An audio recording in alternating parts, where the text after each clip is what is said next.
don't like to discuss these things because they feel, I guess they're afraid. And for me, I'm not afraid. I want to be very transparent with you guys. And because this is life and we all experience life, life takes a toll on all of us. And we've all made some decisions that we're not proud of. And we've all had to change, some of the ways that we have made decisions going forward. And the only way you can change your decisions and the way that you make them is by first going through the experience of making the wrong decisions first. And that's what happened with me and how I experienced the depression. What occurred, it was a relationship that I had been into. And I don't know if you know, but when in scripture, you're actually supposed to be in union with someone before actually involving sex, allowing sex to be involved in it. And at this time, I wasn't, because mind you, I was raised with a single parent. Mind you, a lot of things I did not know. Although I was young and I did grow up in church, some of the things that I saw growing up, I did not allow to be an example in my life.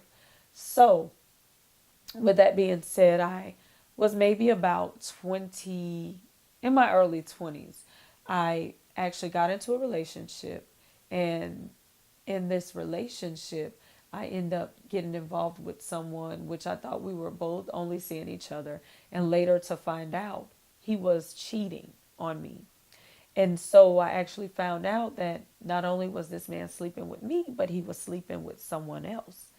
And so when I found this out, I got very frustrated. I was very upset. And like anyone else at this time, that's when we all have known for HIV and AIDS to be something that is major, that is going around. Now many people are not getting tested. Many people are not checking on their health. Many people are not thinking about them having sex outside of wed, not only outside of wed, because there are also people that are cheating in marriages, that are bringing back STDs or, diseases to their loved one. But at this time, I was not married at all. So I was still living a life of sin, not only living a life of sin, but also living a life of sin where somebody else was cheating on me, which was not my husband. And at this time, he had stepped out of our relationship, not outside of our marriage. We weren't married. And he cheated on me, and I found that out. And so back to the scripture that I said, Proverbs 23:7, this plays a major part. As a man thinketh in his heart, so is he. And so when I found out he had cheated on me, I began to think all kind of things. I began to think, what if I have a disease, or what if I have a STD, or what if I have these things? And when you think on something once, the enemy likes to allow it to become a repetitive thought in your mind. And as a man thinketh in his heart, so is he. So you become what you think. If I think that I'm sick, then I'm going to feel like I'm sick. Then symptoms are going to come. Then this is going to play a major part in my life. At that point, I began to think, without being diagnosed by a doctor or anything, I began to think that I had contracted a disease. And this disease, at this time, I began to believe that I had contracted AIDS or HIV. And so I began to think on this thing. I began to really allow it to be repetitive in my mind, until one day I was driving. And I was driving, home, going home. And I end up driving on the road, and I felt as if I was a little far out from, the garbage cans, because I was driving in a neighborhood. I wasn't driving too fast, but I was driving fast enough where my mirror on the side of my car hit the side of a trash can that was sitting on the side of the road, because it was time for the garbage truck to come.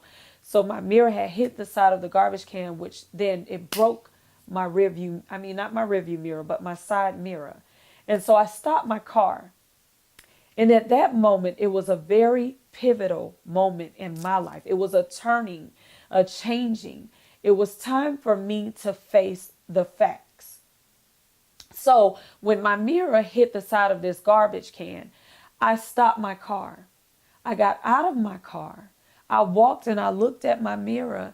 And at that moment, for me, that was a breaking point. I was so upset. I was so mad at myself and the decision I had made to now go and sleep with someone unprotected, and then now have these thoughts that I had not gone to the doctor to get checked for. So I looked at my mirror, and as I looked at the mirror, I saw my reflection in this side mirror, and my mirror was broke. And so I looked at the mirror and I looked at myself and I said, no more, devil.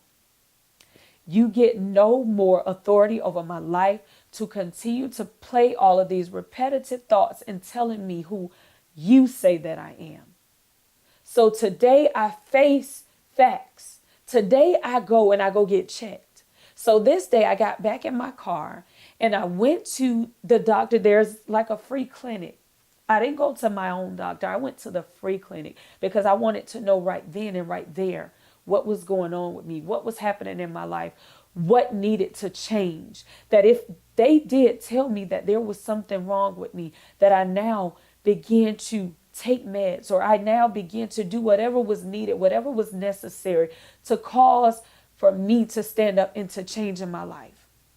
And so I walked into the doctor's office and I went in there and I had, yes, many of us, when we go, whether we have slept with someone unprotected or not, we still go in with a fear.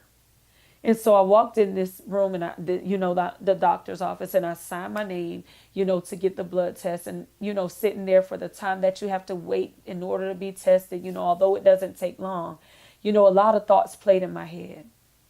What if the choices that I made is going to cause me to die prematurely? What if the choices I made causes me not to be there for my children? Because at this time I had children. And, what if? I was thinking all of the what ifs.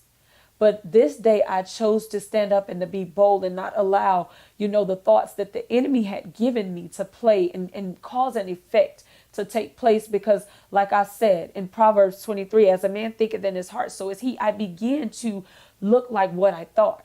I began to lose weight. I began to not want to eat. I began to feel like I didn't want to do things. I sat in a dark room. I sat by myself. I didn't want to be around other people because I thought, because I thought of what I was and what was happening.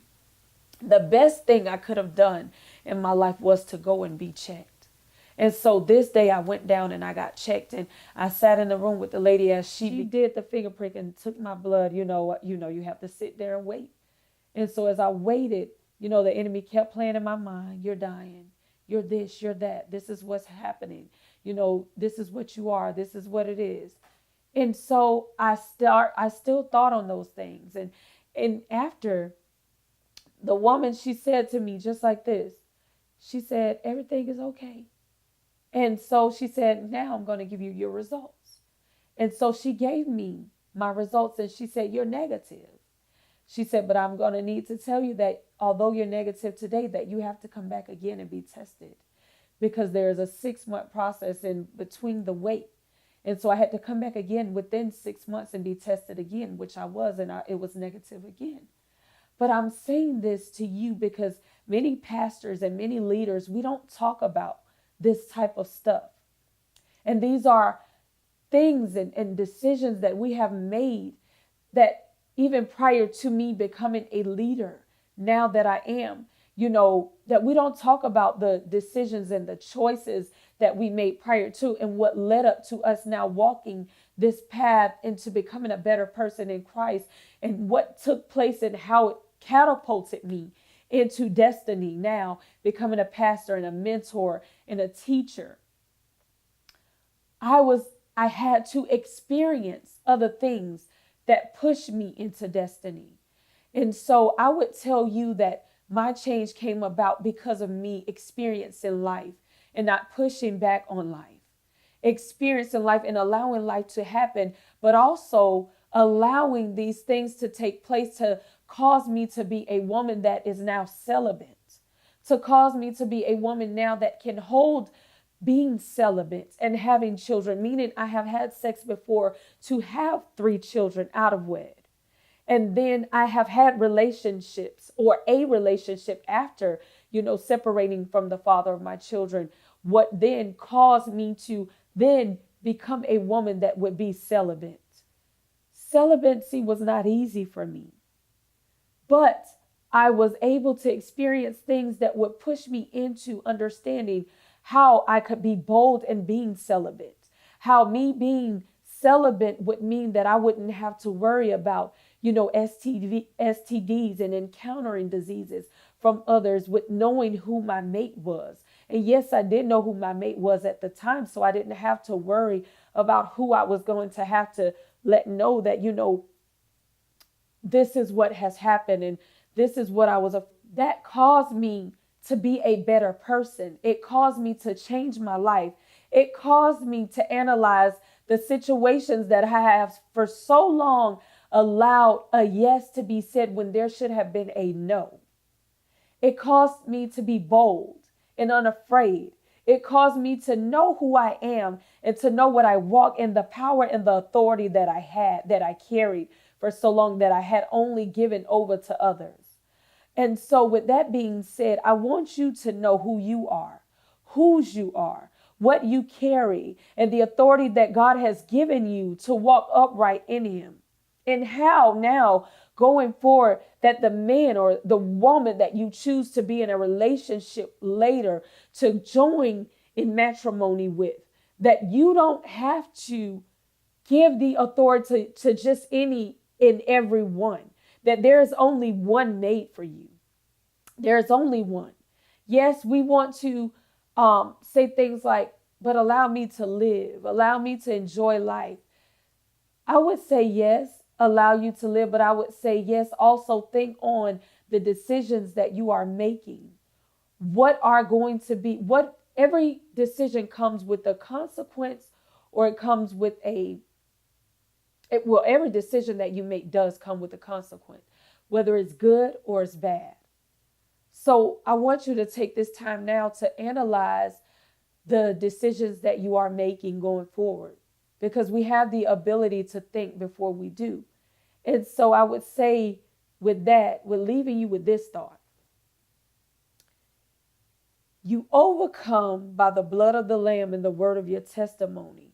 Today, I am allowing you to step into my life by sitting here on this couch with me, by hearing one of my testimonies and what I overcame, and what caused me to start the renewing of my mind, and what caused me to be an even greater woman and pastor and friend and mentor and daughter and sister, by me just analyzing my truth, by me just looking over my life and re-examining things that I could do better, even with relationships, friendships.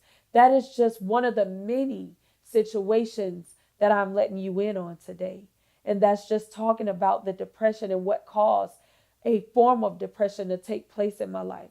That wasn't the only thing. See, it was more than just that caused the depression. That was just a little bit on what caused me to transition and change my life. And I am praying that this helps you in going forward. If that is not your story, that's okay. But I ask that you allow others in. You share this video. You allow others to see what happened in my life and what caused me to change and what caused me to transition, what caused me to think on, being a better woman of God, and how to carry myself. And although I was negative, there are many that come back with positive tests. What do you do now is your determining factor of how you live, because for those of you that have come back positive, that is not saying that you're going to die, because they have come up with different medicines that help you to live, even longer lives. But now, what do you do going forward now that you know you are either negative or positive? What do you do even if you've had the thought of being negative or positive and you have not been tested?